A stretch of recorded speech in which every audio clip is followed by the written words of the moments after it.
100 గ్రాముల సోంపుని తీసుకున్నప్పుడు 347 క్యాలరీల శక్తి ఉంటుంది. అందులో స్థూల పోషకాలు కార్బోహైడ్రేట్స్ 52 గ్రాములు ఉంటాయి, protein 15 grams, fat 15 grams, fibre 40 grams 40 గ్రాముల పీచులు.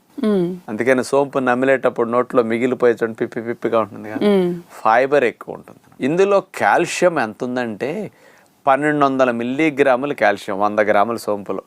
పాల కంటే 9-10 రెట్లు ఎక్కువ కాల్షియం, అంటే అంత ఎక్కువ కాల్షియం సోంపులో ఉంటుంది. అట్లాగే పొటాషియం తీసుకుంటే 1690 మిల్లీగ్రాముల పొటాషియం. ఈ పొటాషియం అనేది మనకి ఎనర్జీ ప్రొడ్యూస్ కావడానికి చాలా కావాలి, అది బాగా ఎక్కువ ఉంటుంది అనమాట. ఇందులో మామూలుగా విటమిన్ సి 20 మిల్లీగ్రాములు, ఇలాంటివన్నీ సూక్ష్మ పోషకాలుగా ఉంటాయి.